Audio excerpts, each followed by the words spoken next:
आज के दिन खबर आई है एनबीसी न्यूज़ में कि जो अमेरिका है वो आने वाले समय में यूक्रेन को long range army tactical missile system भेजने वाला है, जिसको शॉर्ट फॉर्म में एटकम भी कहते हैं।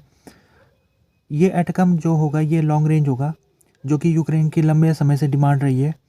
इससे पहले पिछले साल की 2023 में अमेरिका ने एटकम मिसाइल भेजी थी, लेकिन वो मीडियम रेंज थी। तो उस मिसाइल का इस्तेमाल यूक्रेन केवल उसी इलाकों में कर सकता था जो कि रसिया द्वारा ऑक्यूपाइड एरिया था। अगर यूक्रेन को ये long range army tactical missile system मिल जाता है तो क्रीमिया के अंदर तक वो अटैक कर सकता है, और इसके अलावा रसिया के अंदर भी वो कर सकता है। लेकिन अमेरिका जाहिर सी बात है वो कुछ उसमें लिमिटेशन लगाएगा और कहेगा यूक्रेन से कि आपको ये जो मिसाइल का इस्तेमाल आप रसिया के सिटीज़ के ऊपर नहीं कर सकते हो, ये ऐसे कोई कंडीशन लगाएगा ज़रूर। और लेकिन इसका मेन पर्पस होगा क्रीमिया के ऊपर, जो क्रीमिया यूक्रेन का भाग है लेकिन उसको रसिया ने ऑक्यूपाई कर रखा है। ये जो वेपन है ये तभी आएगा जब इसको जो अभी फंडिंग पैकेज है जब उसको पास कर लिया जाएगा, जो कि अभी कांग्रेस में फंसा हुआ है।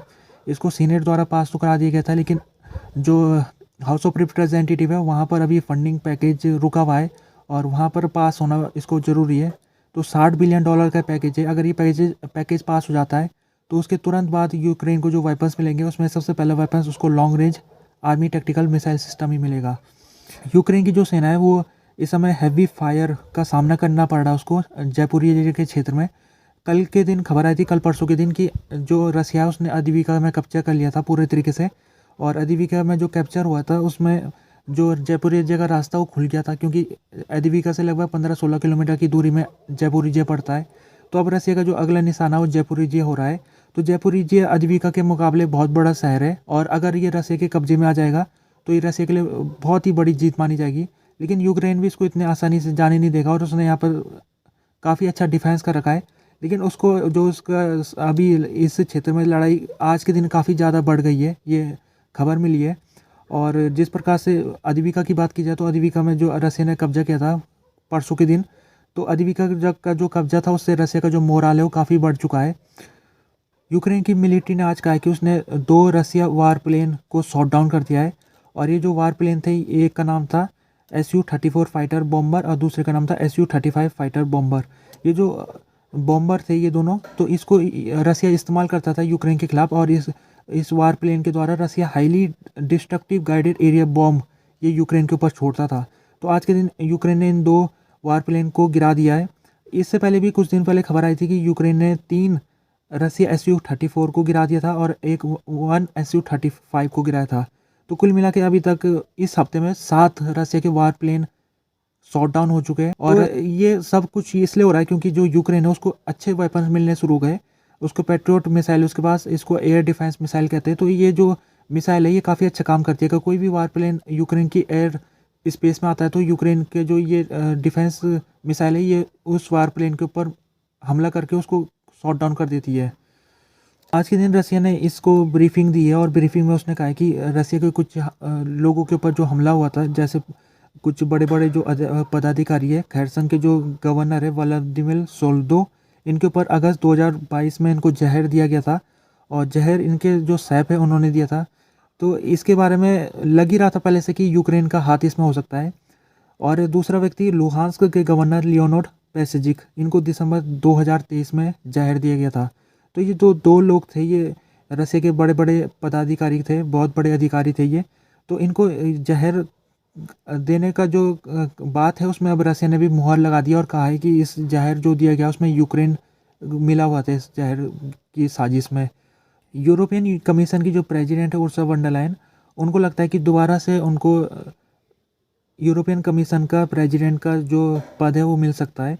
और उनका जो यूरोपियन कमीशन जो वहाँ पर है यूरोपियन पार्लियामेंट, तो उसका उन्होंने उनके लिए सेकंड टर्म वो शुरू करने वाली है जल्दी। और उनकी जो पार्टी है सेंटर राइट पार्टी CDU जिसको कहा जाता है, जर्मनी की पार्टी है, तो उस पार्टी की तरफ से ये खड़ी होगी इलेक्शन में और इनका जीतने का चांसेस है। तो ये अगर जीत जाती है तो इसके बाद ये जो अपनी पार्टी के ये लीडर के तौर में यूरोपियन पार्लियामेंट में जाएगी और वहाँ पर अपना बहुमत ये साबित कर देगी। तो इनको दोबारा ये यूरोपियन कमीशन के प्रेसिडेंट बनने का पूरे चांसेस हैं इनके। अगर ये दोबारा से यूरोपियन कमीशन की प्रेसिडेंट बन जाती है तो इनका जो कोशिश रहेगी वो यूक्रेन के प्रति सपोर्ट इनका जैसे पहले था वैसे ही आगे बढ़ाना चाहिए। और यूक्रेन के प्रति इन्होंने जैसे कि अभी यूक्रेन यूरोपियन यूनियन में शामिल होना चाहता है, तो इसका ये सपोर्ट कर रही है। और तरह तरह से जो यूक्रेन है उसका ये जैसे वेपन का क्षेत्र हो गया या फिर दूसरे जो यूक्रेन को पैसा चाहिए तो उसके लिए भी ये उसका सपोर्ट यूक्रेन को दे रही है। या नवेल्निया, ये अलेक्सिया नवेल्नी की पत्नी है और ये आज ब्रसेल में पहुंची थी जो कि ईयू का एक हेडक्वार्टर है। तो वहाँ पर आज ईयू के फॉरेन मिनिस्टर की मीटिंग हो रही थी, वहाँ पर ये महिला पहुंची थी। और अलेक्सिया नवेल्नी जो एक व्यक्ति है जो रसिया के जेल में बंद था, उसकी ये वाइफ है। और अलेक्सिया नवेल्नी की मृत्यु हो गई थी 2 दिन पहले।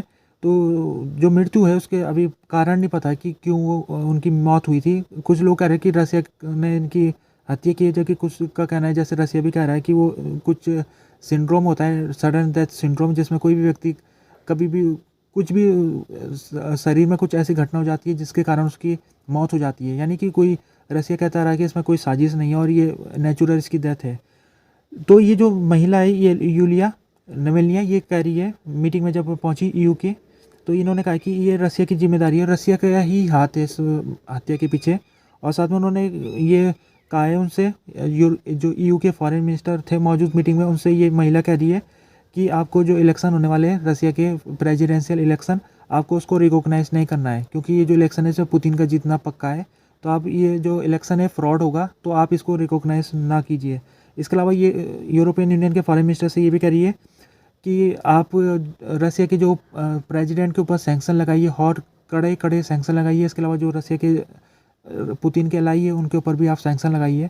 तो ये अपील कर रही है फॉरेन मिनिस्टरों से कि वो रसिया को, जो रसिया ने गुनाह किया है, एक तो उसने यूक्रेन के ऊपर हमला करके और दूसरा अलेक्सी नावल्नी की हत्या करके, तो उसकी सज़ा रसिया को मिलनी चाहिए। लेकिन रसिया के जो पावर में जो बैठे हुए केवल उनको मिलनी चाहिए, रसिया के लोगों को नहीं मिलनी चाहिए, क्योंकि रसिया के लोगों की कोई गलती नहीं है, ये महिला कह रही है। और इन्होंने ये कहा कि ये आगे आने वाले समय में रसिया के लोगों के साथ मिलकर काम करेगी ताकि एक नया रसिया बनाया जा सके जिसमें पुतिन का कोई रोल नहीं होगा। अभी जो अलेक्सी नावल्नी की जो उनकी डेड बॉडी है, उस डेड बॉडीज़ को भी अभी तक उनके परिवार वालों को सौंपा नहीं गया है। नावल्नी की जो मदर है और लॉयर, वो पहुंचे हुए थे जेल में जहां पर उनका शव रखा गया था, लेकिन उनको शव देखने भी नहीं दिया गया और उनको कहा गया कि अभी इसकी इन्वेस्टिगेशन हो रही है, उसके बाद ही इसको सबको ट्रांसफ़र किया जाएगा। तो जो रसिया की फॉरेन मिनिस्ट्री है उसने कहा है कि जो विदेशी देश, खासतौर में जो पश्चिमी देश हमारे ऊपर आरोप लगा रहे कि ये जो हत्या है इसमें रसिया का हाथ है, पुतिन का हाथ है, तो गलत है। और ये किस आधार में हमारे ऊपर आरोप लगा रहे हैं, ये दिमित्रो पेस्कोव कह रहे हैं, जो कि रसिया के फॉरेन मिनिस्ट्री के स्पोक पर्सन है। और इन्होंने ये भी कहा कि ये अनएक्सेप्टेबल है, जो वेस्टर्न देश आरोप लगा रहे हैं, तो ये अनएक्सेप्टेबल है, इसको कोई भी आरोप का कोई बुनियाद नहीं है। और इन्होंने कहा कि जो भी हत्या है, ये मौत है, जो भी है वो इन्वेस्टिगेशन के बाद ही पता लगेगी। तो इन पश्चिमी देशों को तब तक रुकना चाहिए और तभी कोई बयान देना चाहिए।